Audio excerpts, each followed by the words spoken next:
Goeiedag. Good day, fellow South Africans, and yep, it's all about eskom again, because I think eskom is going to be the poison chalice for South Africa. I think it's going to bring South Africa to its knees. And I got another email from Charles, who used to work at eskom. He knows exactly what is going on. None of this BS that they're sending out saying everything's cool, everything's fine. Okay, Charles wrote, there was an old voortrekker joke used by people setting out over the desert going towards Namibia.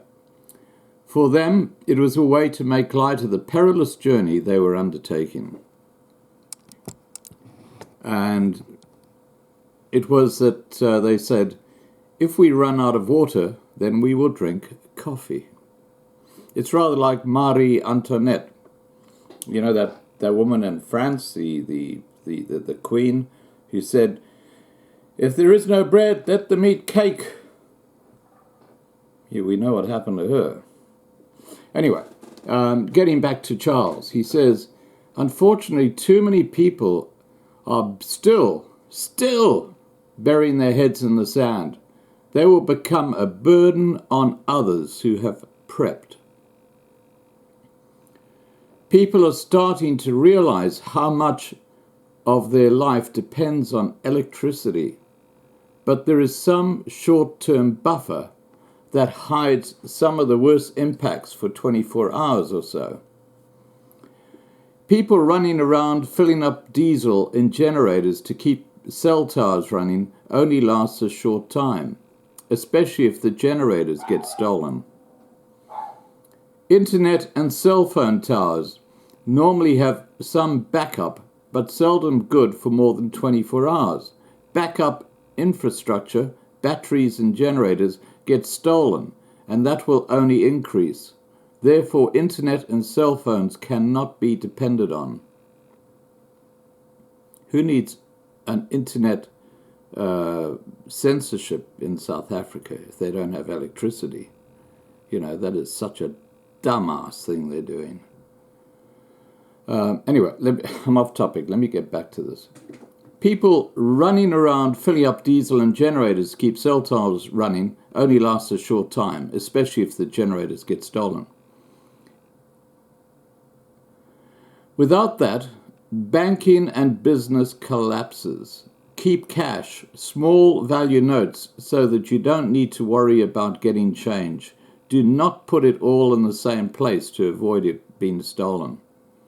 Without electricity, there is no way to keep food refrigerated.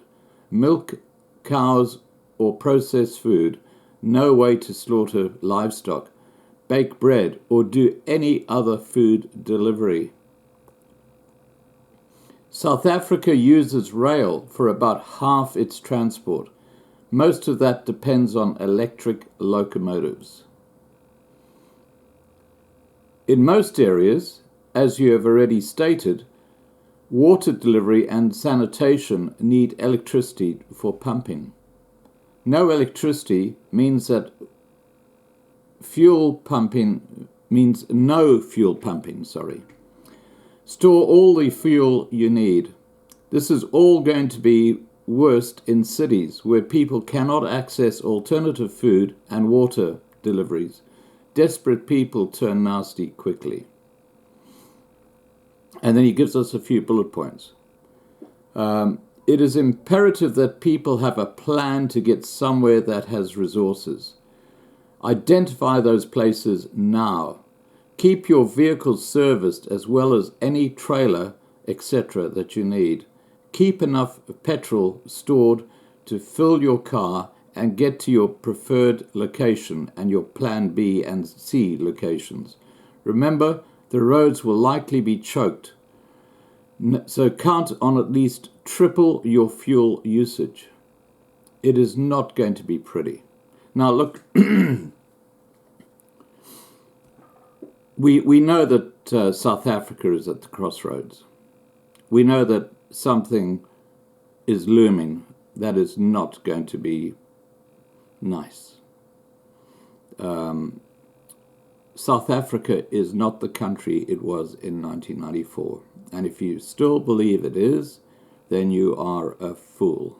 Okay? You are a fool. Now, what I'm going to do below this video is attach a couple of links. Charles, in his email to me, talked about a plan B and a plan C. And Vanessa is providing that plan. And I will put an email down below. Please don't harass her. She has been inundated by people contacting her, wanting help to find an alternative place to stay. And that is critical at this stage.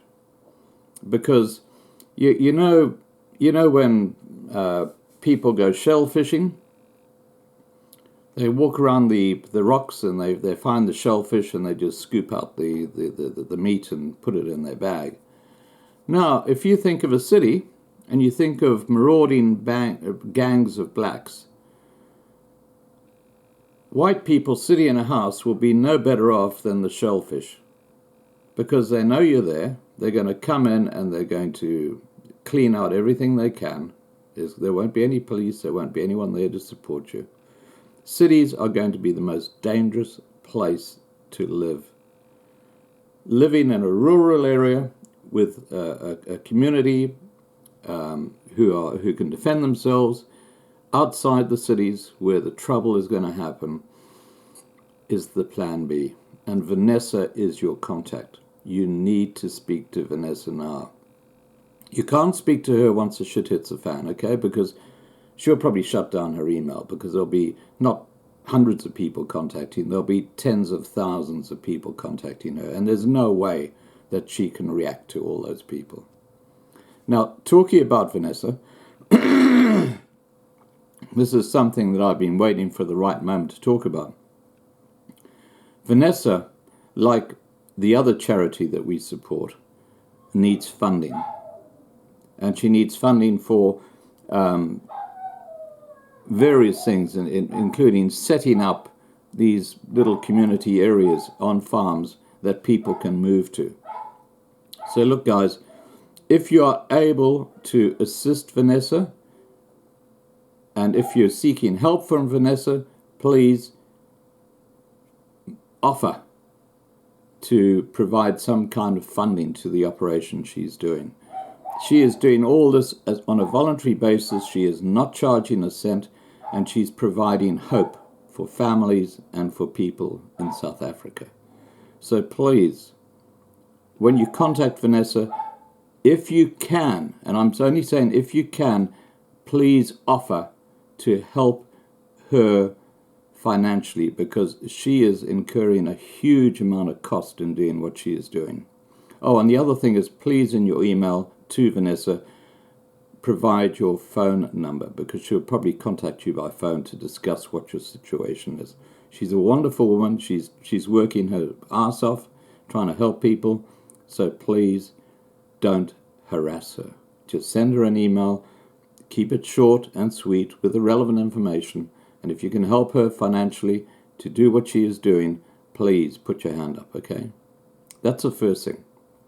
Now, the second thing is that below this video, I'm going to put a link to Boer and Broer, where you can read some very, very good advice on prepping, on how to actually have something at home for a safeguard in the event that the electricity blacks out and your water goes, the shops close, the roads are clogged, you can't move, you're stuck. And you basically sit at home and starve, or if you've prepped, you've got something that you can keep living on. Yes, it's getting that desperate, guys. Look, you have no idea the impact on you and everyone who lives around you. Everyone who lives around you. If and when the electricity shuts down in South Africa, it's going to be biblical. You know, you're going to hear and see some terrible things, and you won't be able to communicate with the world. it's going to be a terrible place to be. And that's why I'm advocating so many times to people that, hey, look at a plan B. When you see the writing on the wall, get the hell out of your house. Prepare for the situation with the things that are dear to you. And have a location outside the city that you can go and stay and be with other people to defend yourselves. Because the cities are going to be... They're not going to be a nice place, guys. They're not going to be a nice place. I mean, if you choose to stay in your home in a city when all this happens, when electricity goes out,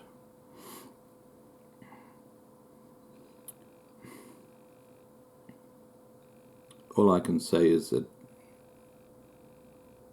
you're going to see things and hear things that you would never ever want to. All right, look, I'm not trying to depress you at all. I'm just trying to feed you the reality of what is going to happen when the power goes out. And there's a very good chance that'll happen. I'm not saying it will, but all the pointers are pointing that way. And that's the only reason I'm advocating that you look at a plan B. Please, if you're a subscriber on my channel, you're part of my family, and I'm appealing to you as part of my family to contact Vanessa by email. It's going to cost you nothing, and you've opened up an avenue. And as I said to you before, she has been inundated with emails, but when the wheels do fall off, believe me, she'll probably shut down her email because there's no way she can handle all of them. In fact, here's a suggestion. If some of you out there are very good at admin, have time on your hands, when you email Vanessa, reach out to her and say, look, can I help you? Can I be part of your team? And just like load shedding, some of the emails can be then passed on to other people to help in other regions. So look, this is just a suggestion. I will leave it at that. Please remember to subscribe to be kept informed, and have a good day. Bye for now.